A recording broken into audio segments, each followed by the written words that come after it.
In a war-torn land, where greed and power are absolute, there exists an entity of divine status, a source of all living matter that acts on principles we cannot understand. This organism brings strength to a young slave tortured by her owner, a king with a savage rule. Yet the girl did not ask for such a gift, or curse if you ask some. The ability of the Titans, gigantic creatures with supernatural powers, attributes that live in the nightmares of people. A power that could bring whole countries to their knees was of no interest to the slave. All she wanted was the love of her king. A brutal story spanning centuries, one that raises questions on hatred, humanity, and sacrifice. All began from a one-sided love.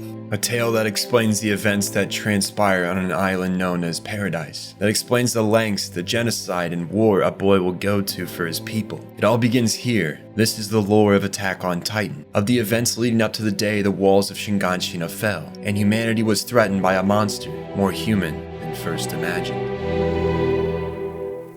Ymir was the name of the young slave that longed for the king of Eldia to love her. She had no hope of receiving his affection, but that was before she gained the power of the Titans. With the ability to transform into an all-powerful giant, she won over King Fritz's curiosity. Tasked with waging war against their enemies like the neighboring tribe Marley, Ymir won a seat as a concubine for her ruler. With him she had 3 daughters, Maria, Rose, and Sina. For 13 years, Ymir would abuse the power of the Titans, all for her love's desire to expand his domain. Thousands were slaughtered, until a lone spear would bring the end to the monster's campaign. In her human form, Ymir would jump in front of a spear meant for King Fritz, thrown by a Marleyan prisoner of war. She died, and no grieving was held by her husband. Instead, in a desperate attempt to hold on to the Titan powers of his wife, he had her 3 daughters cannibalize their mother.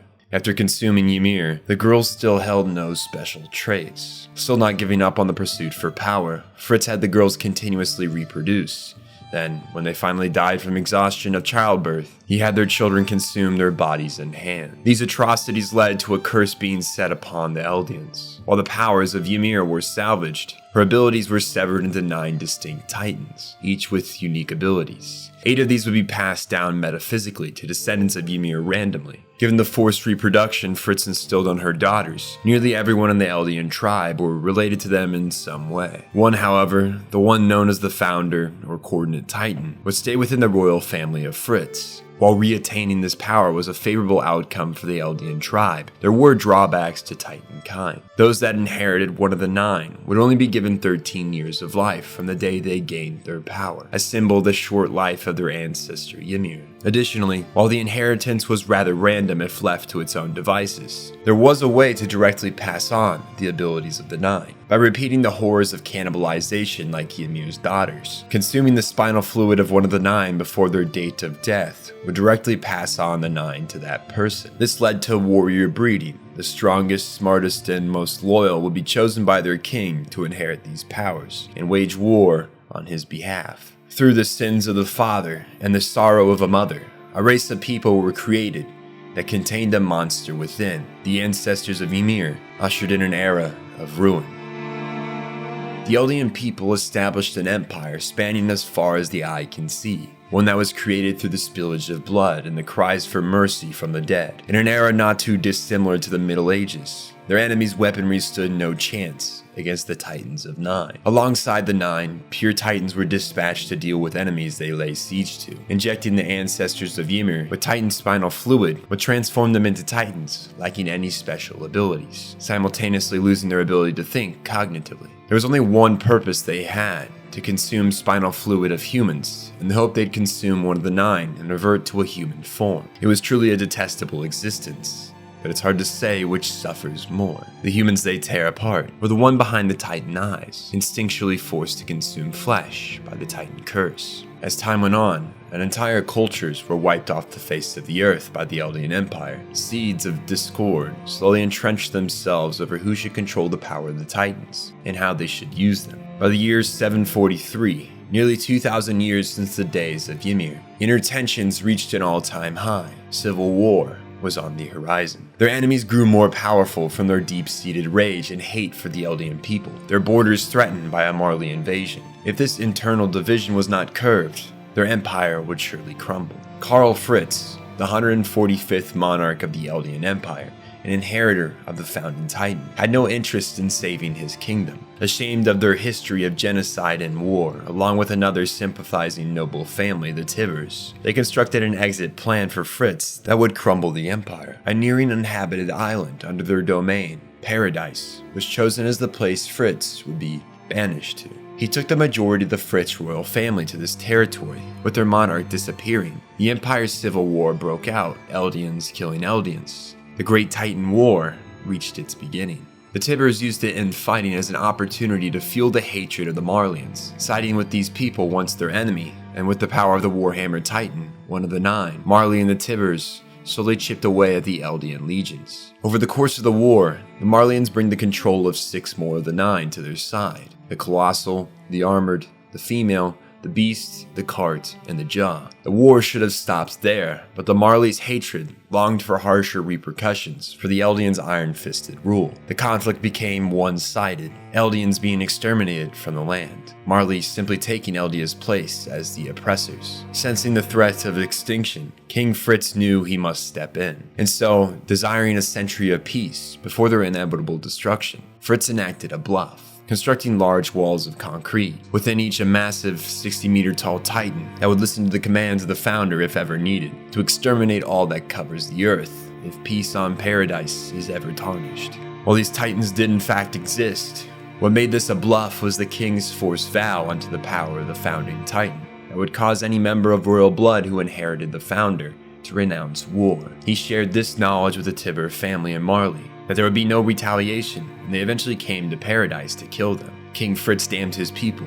to a delayed genocide to pay for the crimes of their ancestors. A terrible king who lacks the understanding that a race of people are not inherently evil by design, but bred that way through leadership. He forsake the Eldians, contributing to the Marley propaganda campaign that labeled them as nothing more than the spawn of the devil. The Eldians that survived the Great Titan War and what was now known as the Marley Empire were put into internment camps, marked with distinctive armbands to solidify their place in society. Black, yellow marked the basic civilian, light blue for those who were forced to become soldiers for the new empire, yellow for warrior candidates, a group selectively bred to inherit the 6 powers under Marley control, the Warhammer staying within the Tiber family. Red bands were given to standing warriors and their families, this group given the best treatment of any Eldian in Marley. To control this population, generations upon generations were fed lies disguised as truth. Eldians were told their people were savages that wiped cultures off the planet, a half-truth, ignoring that not many civilizations were any better at this time. Marley proving with each choice they make that even now,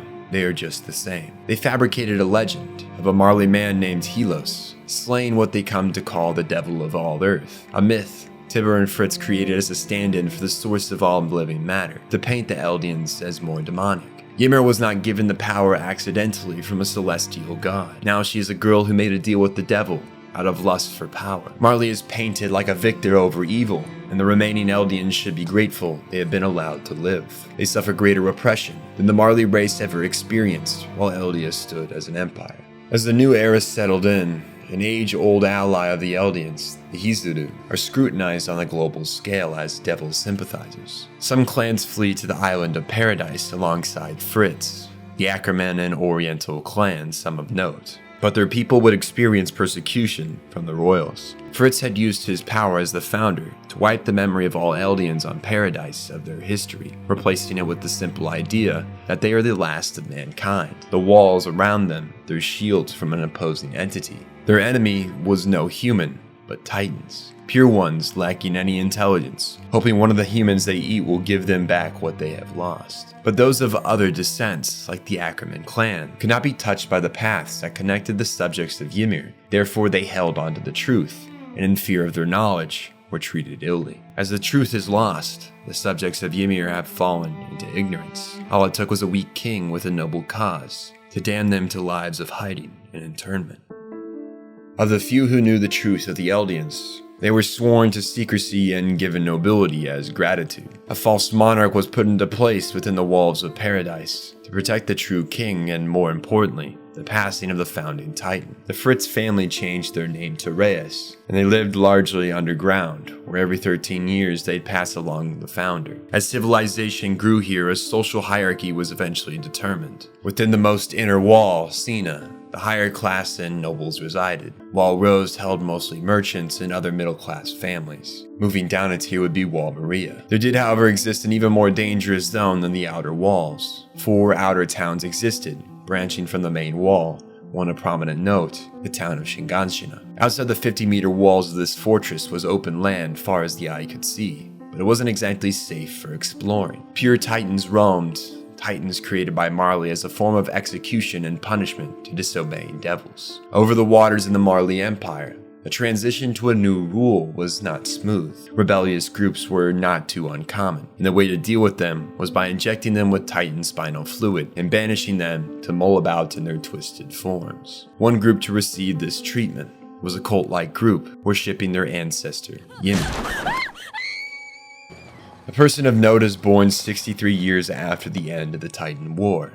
Grisha Jaeger, an Eldian born in Liberia, one of Marley's biggest port cities. Growing up, the boy saw the severe oppression of his people, and after the death of his sister at the hand of a Marleyan officer who fed the little girl to his dogs, Grisha finding her corpse mangled and nearly unrecognizable, deep-seated hatred began to be sown in his heart. This would lead Grisha down a path of rebellion, later discovering the truth of their people from his father, the true history of Eldia, and how they were being unfairly persecuted for the actions of their ancestors. He joins the Restorationists, a radical group created from the desire for fair treatment that sought to crumble the Marley Empire and free their people. As they had lost the memory of their history, they relied on a Marley informant, the Owl, and the documents they'd send them. The language they were in was ancient Eldian, therefore illegible, but from the pictures they could make out Ymir used her Titan powers to create bridges, cultivate lands, and bring wealth to her people. Like a tale old as time, the victors only write about their good deeds. It seems the Eldian scribes omitted the genocides and violence from their text. The Restorationists planned to obtain the founding Titan from Paradise, and using its ability, they would topple the Empire. Their plan, while it is idealistic, it isn't impossible. It's just too bad their failure would be sealed with the birth of Grisha's son, Zeke Jaeger. Time after time, as the founder is passed on, each Reyes member loses their will to fight. The Reyes family are the only ones who truly know the nature of their people, along with the oppression those still within Marley suffer. Each chosen for the inheritance speak of their desire to use the power once obtained to help their people, but each, when coming out from the ritual, hold glossy eyes. A metaphor for the internal prison, the vow of renouncing war, their pitiful ancestor Fritz forced upon them. Udi Reyes has been chosen as the next founder, living under the radar until one day a renowned serial killer, Kenny Ackerman, takes a job to kill him. Kenny quickly loses the battle, but despite Udi's brother Rod pleading for him to kill the man, Udi instead prostrates to Kenny, begging him to forgive their family for the persecution of the Ackermans and other Hizudus had to suffer through. Since the days of King Fritz, the idealistic belief he had that he created a land of peace turns out to be foolish. Paradise, like any other land, suffers classism, prejudice, among all other types of hatred and fear you can think of. People are still people, and the false monarchy profits while paying little mind to the lower class citizens. Hell, they even create an underground city that runs rampant with crime, prostitution, and violence. In a symbolic way, the government keeps the true problems out of sight, out of mind, just as the island's first king had done, thinking he could run away to a remote island and solve the issues within Eldia. After making this apology, Kenny becomes a close confidant of the true royal family, helping them keep the truth of Eldia in secrecy by killing anyone close to discovering the truth. He also takes this time to oversee his nephew Levi, until he's capable of taking care of himself in the underground city. A dangerous place without much law, yet one where someone with the innate fighting abilities of an Ackerman will be just fine in. Marley has begun their search yet again for new warrior candidates, as the 13 years of life the 9 are given come to a close. The boy Zeke Jaeger, of age for the candidacy, is pushed to enlist by his father under the request of the Owl. While Zeke and his father have a rather iffy relationship, he still cares for his dad and listens to his commands.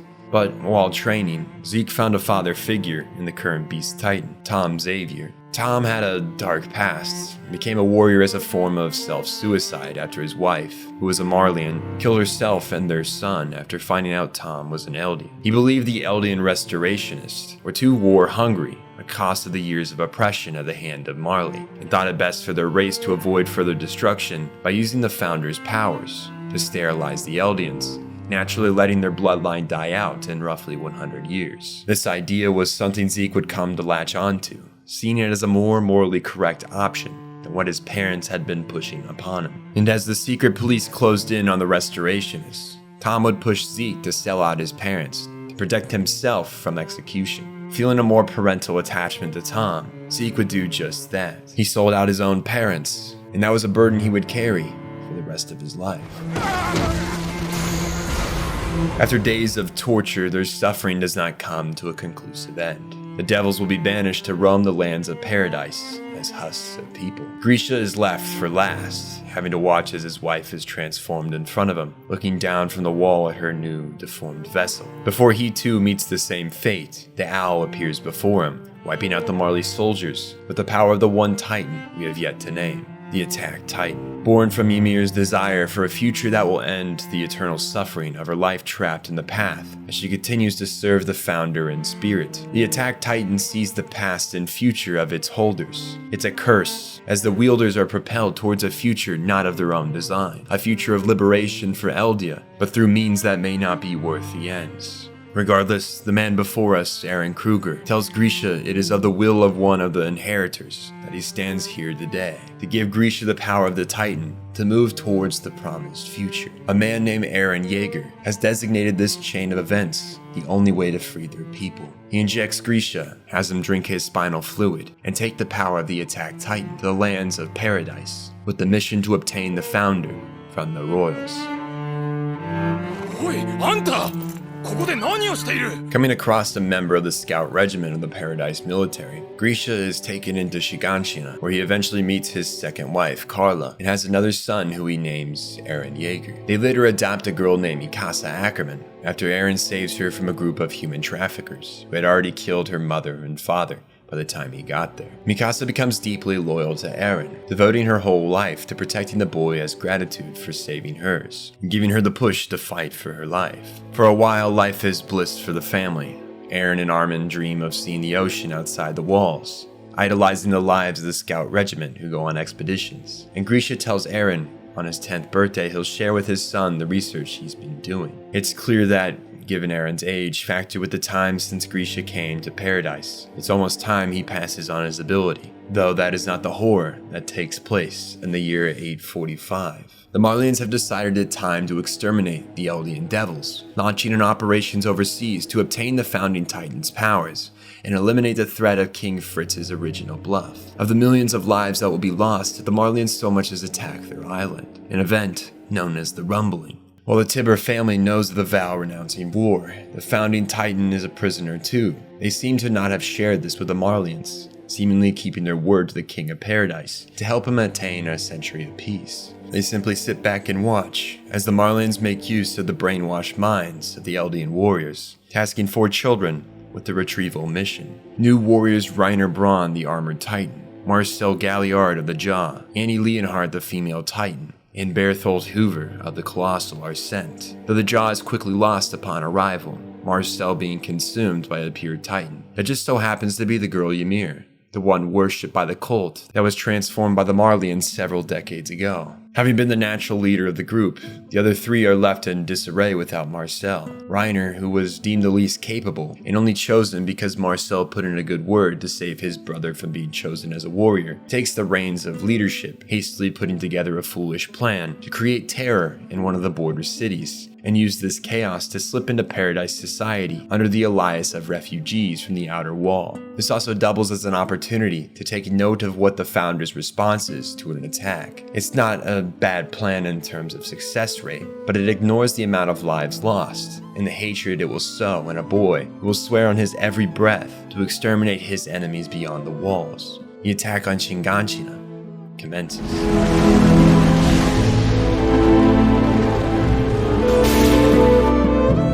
Thousands died because of the actions of the warriors. These aren't the deaths of devils who were ancestors to an age-old empire, but people living lives raising children, common-day folk that had done nothing wrong. That's the reality of the ones they so maliciously called devils. The wall guarding Shinganshina was not the only to fall. The major wall Maria was breached in turn, and the entire outer circle of the land is forced to retreat inward. Now there is nowhere near enough room. Grisha had traveled inward, on a quest to prevent all of this from happening after seeing a vision of Shinganshina falling and Wall Maria being breached. He should know better though, that what he sees through the attack titan's power is inevitable future memories of the next in line. He had finally tracked down the royal Reyes family and begged for them to use the power of the founder to save the people of the walls, but the current holder, Frida, is chained by the vow-renouncing war. Grisha knows what he must do. He's seen the future and what lies in wait, seen what he'll do to the royal family before him. He fights against fate though, refusing to move forward, but that'd be ignoring the duty of the attack titan, to keep pressing forward through the sins and torment, through the pain and suffering, all for a future where Eldians can be truly free. The words of the next in line push him to commit murder, and the man caves.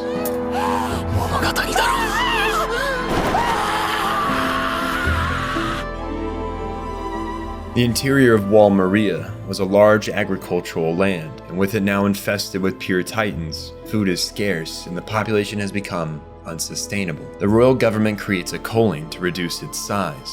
250,000 citizens are sent outside the walls as peasant soldiers. Less than 200 of them return alive.